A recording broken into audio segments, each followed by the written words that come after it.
Hey everybody, welcome back. I'm John Deniver. I'm Joey Rogin. And we are Deniver. And Rogin.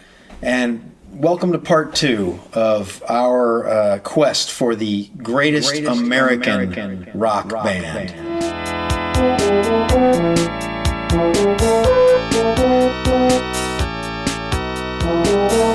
Last time we narrowed it down to about 27, then we had to tack some on that we felt we overlooked. So that left 36, which is still a lot. But now we have separately compiled our own top 10 lists, and now we're going to go through those 36 alphabetically, and we'll find out who's on whose list. Yeah, if the band is on neither of our lists, yeah. And as Drobel has got to be careful, he's gone. Up first alphabetically, Aerosmith. Put them up. Oh! Well, Aerosmith made my list, so we'll see them in the top 10s later. What do we got next? Beach Boys. Beach Boys. And Oh, neither of us. I thought they might be on your list. well, they were, but you convinced me, or listening to you convinced me that they may not have been a proper band. So otherwise, they would have been on the list. They could have been up there, maybe in the top 3 or 4, actually. Yeah. I mean, they have this performance on the Tammy show that just knock you out, and they play as a band, and so they're killer. But yeah, on their recordings, they by and large had guests. They weren't really there. They sort of a half monkeys situation happening. Right. So yeah, I didn't agree with them being on the list, even though they are an incredible group. You were right, though. Okay, thank you. Well, we're looking at Blondie alphabetically, and Blondie, Blondie makes it. They just hover on the outside of my top 10. We'll get to that. Okay. Okay, well, Blue Oyster called. You know that. Oh, what? All right. Well, I'll earn me some hate, right? I'll probably not. I don't know if anyone really cares about them. Maybe. Other than me. That's why they're not on the list. But I do love them. All right. Well, we'll get back to them later. Okay. Next up, the Byrds. We're looking at the Byrds. What do you say? Neither of us. Well, we agree on that. Why not? The Byrds are an amazing and essential 60s band. But for me, yeah, their records aren't consistent. I think in 2025, they almost border on cult. I don't think people are that familiar with the Byrds. Though musicians or people into music know how important they were. They had that jangly period, and then later they had, a more important period where they were keystone or foundation to sort of jam rock, or country rock, southern rock. But that people are less familiar with that. I'm less familiar with that. I heard the story about Sweethearts of the Rodeo, which is kind of an important record for them, especially important here in LA. Roger McGuinn had a plan to do this whole history of music kind of album. But they just got to country, and Graham Parsons just stopped them there, and then they just did a country album instead. That's what happened. Cool. But yeah, that's an important record. I don't know, they're important, but they're not top 10 material for me. I mean, some of these lists have to be personal to some degree, right? There's my lead. Okay. So, the Cars. The Cars have got to be on the top 10 list, but we'll find out why later. We are at Chicago. Chicago didn't make it for me. Okay. Bye-bye. And that's my hometown, but... Yeah, what is it? They don't... Whenever I hear Chicago, I mean, I like the hits, but when I go deeper, yeah, they got this sort of mushy quality to their melodies. But I have to acknowledge that several people in Chicago, when I lived there, thought that they were the greatest American band. Yeah, maybe at the time. I don't think people... The thing is, they didn't really translate to 2025. Not to take anything away from them. I mean, they were an amazing band. And they had amazing vocalists, amazing instrumentalists, and yeah, they were a big deal. But that style, I think, that almost big band style, maybe doesn't translate. Yeah, maybe not. Yeah. Traffic, did we forget? Traffic's British. Oh. Creedence Clearwater Revival. Sorry, I'm pushing it over this way. Oh. Wait, let's do it again. Say it again. Creedence Clearwater Revival. Yeah, wait. One more time. I got to put it in front of my own. I'll let you because I'm place going like it, and then that. I'll meet you. Okay. Creedence Clearwater Revival. Hey, a double winner. Our first double winner. CCR. CCR. Okay. All right. Next up, The Doors. The Doors. Okay, no top 10s here. That might come as a surprise to some of the viewers. Yeah, they were on my top 10 for a while. I kept on switching them back and forth. But I'm not a huge fan of their jamming. And if you're not a huge fan of The Doors jamming, then you can't put them on the top 10. I like the songs a lot, actually. They're hooky, and they earbug you. And the guy's voice is perfect for that style, though he's a fake in the sense that he's not a good singer, but the way he sings makes you think he's a good singer. It's the weirdest thing. And also his own stage presence was massive. Yeah, massive. It's charismatic. Yeah, if that was the criteria, they would be high on the list. But yeah, I agree with you. But I don't really like their songs. But I agree with you about their jamming. I feel like they play like beginners when they're jamming. They just sound like a bunch of kids sort of playing. To me, it doesn't make any. I don't get anything out of it. But I do like some of their songs, and I have to admit they have their own sound, their own thing, and very charismatic frontman. Okay, The Eagles. Oh, Did I put them on Eagles my list? make. Yeah, I did. Well, next up is the Foo Fighters. The Foo Fighters. Okay, we agree on that one. Yeah, not a chance. Yeah, no. They have some good songs, and they have the power of Dave Grohl sort of leading it. He seems like a sort of determined person to me. Yeah, he really does. They feel like they're a good band, but they're just not as good as they're not good songwriters as Nirvana. I'm trying to think of their songs right now, and I'm actually struggling. But they're all very good musicians. But yeah. Yeah, and they're one of the few sort of rock bands left standing, which is nice. It's nice to have that around. What are we looking at? The Go-Go's. The Go-Go's were one of these. Oh, okay. The Go-Go's were one of these that were added at the last minute, and that was because we felt that we had overlooked their importance. The Go-Go's were the first really massively successful all-girl group, and if you get to see Erg, A Music War, if you ever watch that, which is a very entertaining show, they do a live performance on there, and they're fantastic. I mean, they're just like power, they're punky, they're rocking, and their songs are great. Their first album is a masterpiece, but only 3 albums didn't make it for me because the longevity wasn't there.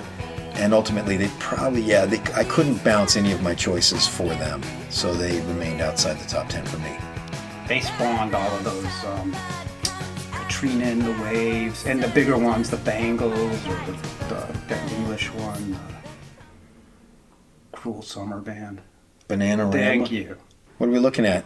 We're looking at The Grateful Dead. Grateful Dead.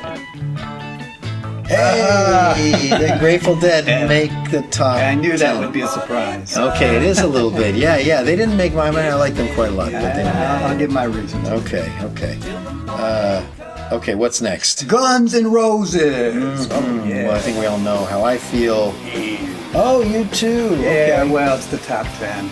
Yeah. Come on. They had a nice catalog. Not a lot of albums, I guess. I don't know what happened. They just sort of broke up. I can't even remember. No, they didn't. They still tour, right? Yes, sort of. I mean, the one guy's the same. Maybe there's another guy. The singer's sort of the singer, shot, Axl. maybe a little bit. I shouldn't say that. That's rude. Axl is the last man standing. Oh, really? Yeah, as far as I know. Oh. I don't actually know. So nor do I care. I know John doesn't like Slash. I'll just say straight, and I do like Slash. I think he's right for the band. I think they're sort of a stylized band. I think they put themselves together to be the coolest band. I know John has mentioned that they stripped out sort of the polish and the cotton candy from the glam before them, the Motley Crues before them, and they were a little more dirty, and that was their appeal. And I think he's right. I think they did a great job creating an image in a band, and the songs fit that image. And I guess it really also comes down to the singer. Like, you can really dislike that singer, and I understand if you do. But I'm all right with his voice, and I do like Slash. I think he sort of styles his solos to sort of fit the mood of the song. Yeah, I'm no fan. I guess that's well documented. But yeah, a lot of people are, and a lot of people think that Appetite for Destruction is the greatest hard rock album ever made, which I think is bonkers. I don't even like the songs on it, you know. But I get why. I mean, they came out, they're gritty. Yeah, drop the polish, like you said, and I just don't think their riffs are any good, and I don't think the lyrics are good, and I don't think the singer is good, and I don't like Slash's guitar tone, and I don't even like the drum sounds. You know what? I can't stand this band. All right, so let's move on. Well, I just want to mention one other thing. November Rain, which I know John hates. I mean, I can guess it. I don't even have to ask him, but November Rain was like maybe, I can't even think of an epic long form song that had been that popular in that decade or since. I mean, I think it was maybe the last of those long album tracks that people would sit through. That's a good point. And the solo, people listen to the Slash solo and enjoy it in that song, the whole thing. It's like, okay, I'm not going to try to argue with John. Yeah, I mean, we're forever divided. Yeah. Yeah, okay. But now let's look at Journey. Journey. Oh, how I love Journey.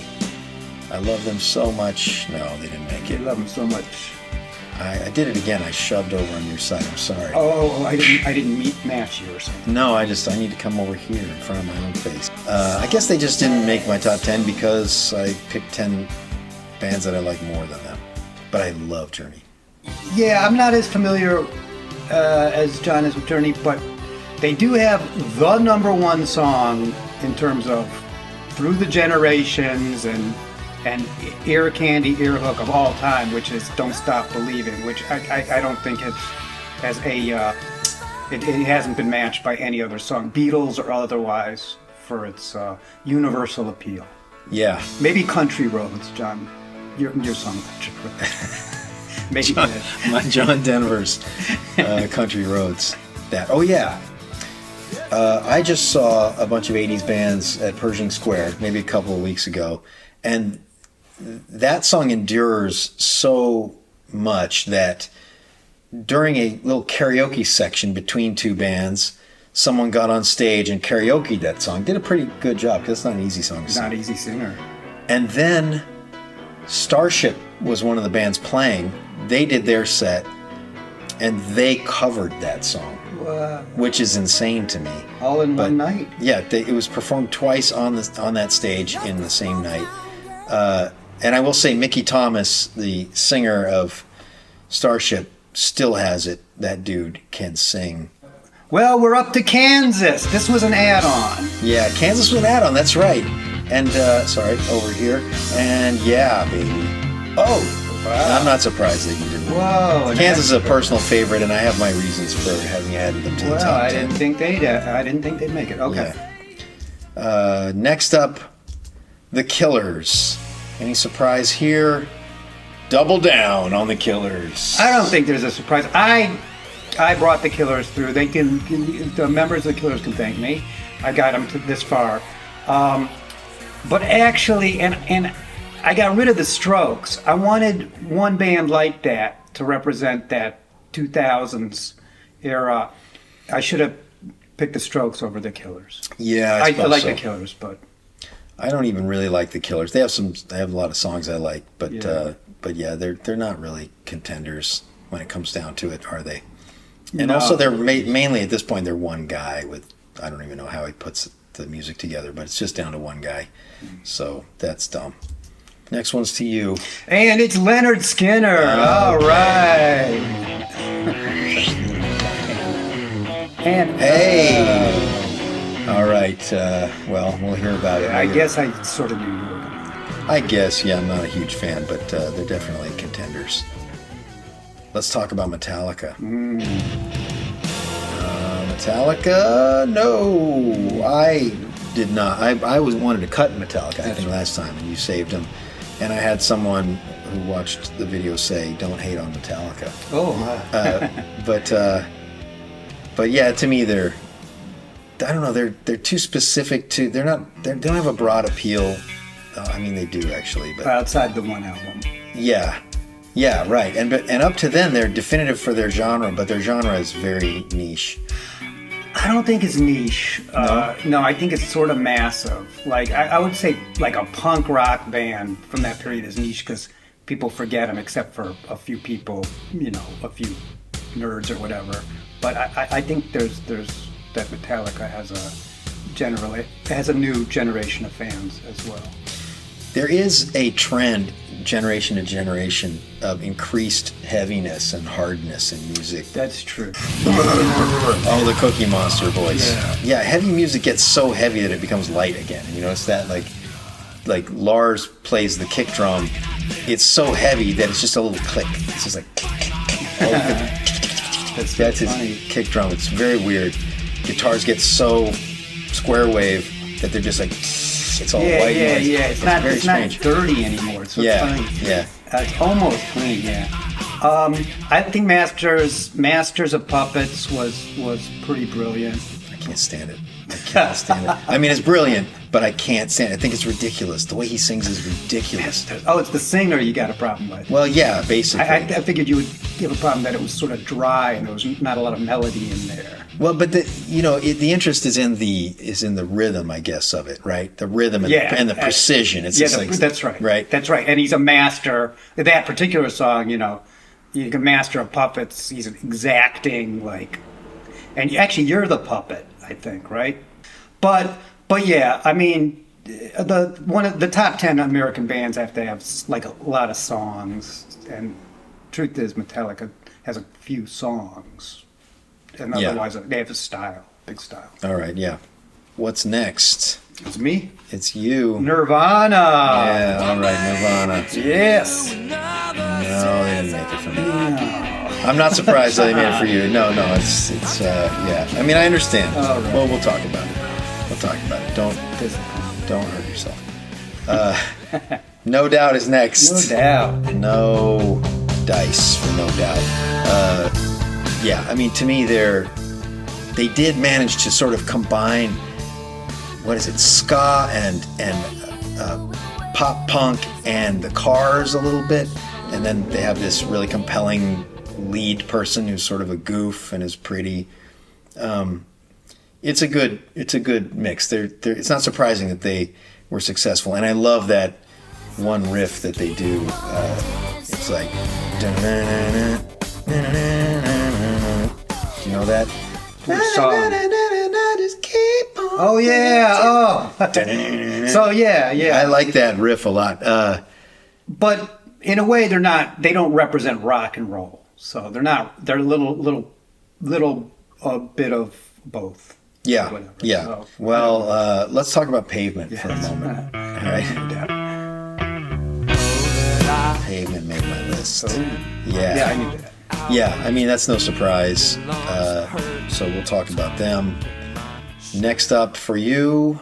And we're going to hit Pearl Jam. Pearl Jam missed top 10. Yeah, you say of course not, but they're one of maybe 3 bands that people actually mentioned in the comments. That's true. So, with the most likes. Yeah. So they have their followers, their proponents. Yeah, I like Pearl Jam. I listen to Pearl Jam. I just thought my familiarity is, again, it comes down to maybe 2 albums or something. And you mentioned also they take themselves too seriously as a band. Eddie Vedder is the front man, and even the band itself, the sound doesn't have enough humor in it to make the top 10. Yeah. Self-awareness. Yeah, I guess, that's true. Yeah, what's that easy song that they do?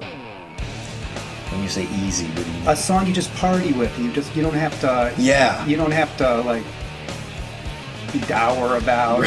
Right. No. It's an important They don't kid have- sitting in a yeah. room that wants to kill everybody. Right, Something like that. right, or abuse or some kind of there's a lot of abuse.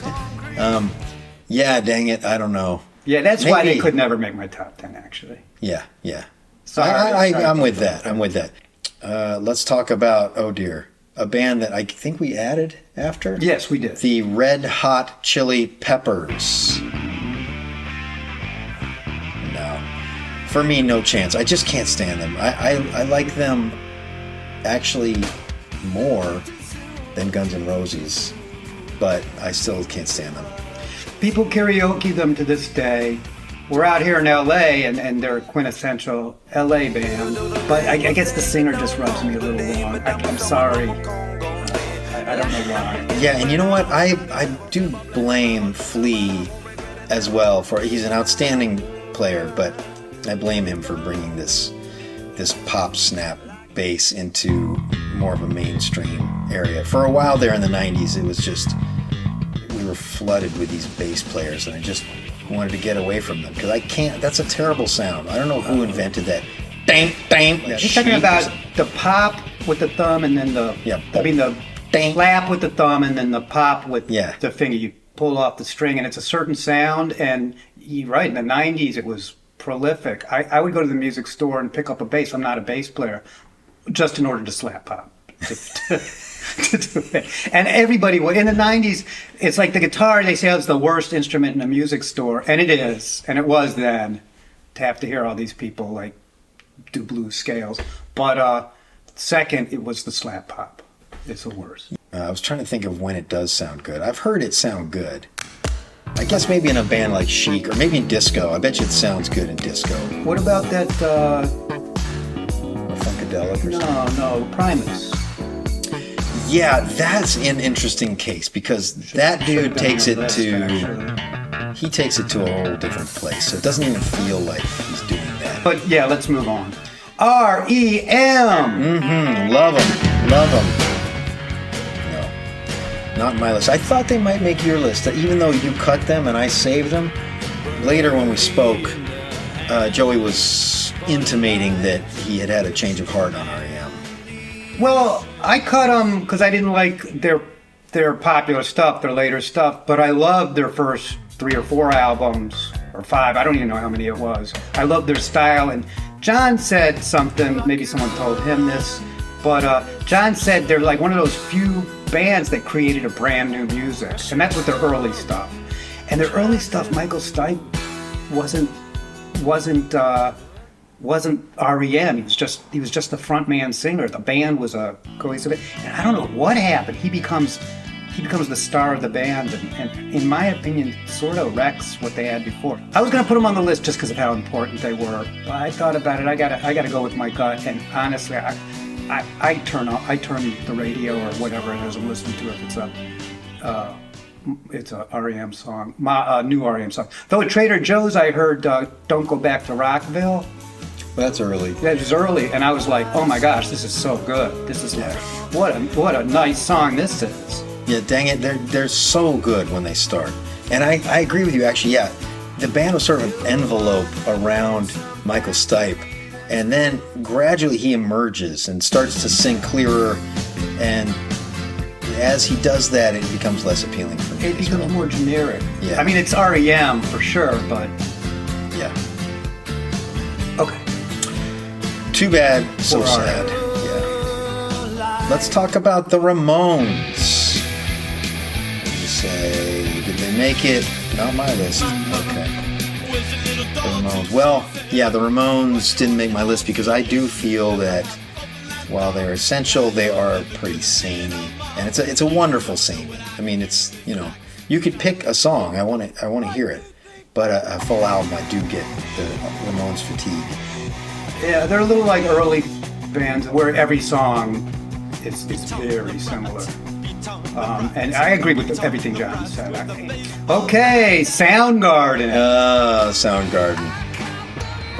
I have to eat a little crow on Soundgarden because I did rescue them from the trash bin last time. But go ahead, tell me what you think. Oh, me? Well, it's your. I think they're like hype. They're very skilled. They hypercrafted. Yeah, they are. That's a good way to put it. Yeah, they really, like R.E.M. accidentally came up with probably that sound. It seems like Soundgarden really went to the laboratory and come up with the amazing sound there. Yeah. But it's too narrow in a sense. Yeah, I really like Soundgarden, but I'm not a true fan. I don't care about the shouty early stuff when they're really, really going hard. But too bad for Soundgarden, they don't make it. And ultimately, I would put them actually after a band that we didn't even list, which is Stone Temple Pilots. Yeah, we didn't put Stone Temple Pilots on because if you're a fan, you get a lot of, you sort of have to hide it or something. Like there's some sort of, at least back in the day. Yeah, back in the day they were pariahs. So maybe we're like a little jittery about them, so we didn't put them on the list. We didn't want to be too uncool. Steve Miller Band, whom we added later. You did not? Okay, I thought I heard rumblings that you might include them. Yeah, I really wanted. I was trying to think of a way to put them number one, actually, because it's the greatest American band, and aside from the Eagles, I don't know any band that has as many iconic American songs. Could only be American. That everybody knows. Everybody is. It'll go to a grocery store and hear it. I mean, there's a bunch of good ones, but I think your favorite is Abracadabra. Am I right about that? Oh. So the reason they're not on the top 10 list is that song for me.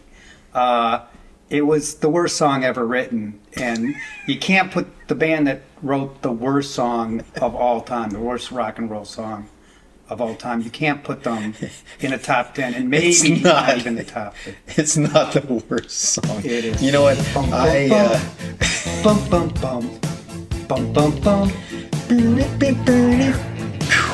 I wanna reach out and grab you. Okay. Yeah, I student taught high school math back in the 90s, and one of my students was in the school play, and the school play was called Abracadaver. And Abracadabra. What a hard lyric to be singing over and over again, and to try to take yourself serious. I don't know what was wrong with people back then, but anyway, continue. All right. In Abracadaver, whenever they had a scene change, it would go dark, and then they played Steve Miller Band's Abracadabra over and over again. And the scene changes were not brief. So you kept hearing this song over and over again while they were changing the scenery, and then the lights would come up and it would turn off. But I must have heard it 15 times that night. Then you know. And yeah, it got old. I'll give you that. All right. Okay, next up. Tom Petty and the Heartbreakers. Come on. Yeah, come on. Gee, did they make the top 10? Okay, yeah, we agree on that one. It was the first since CCR that we agree on. Yeah, well. In the positive. Yeah. So we'll get to them. That one's obvious. Yeah, a bit obvious. Okay, let's talk about Toto.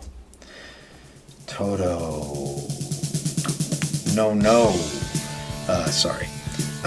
Toto for me.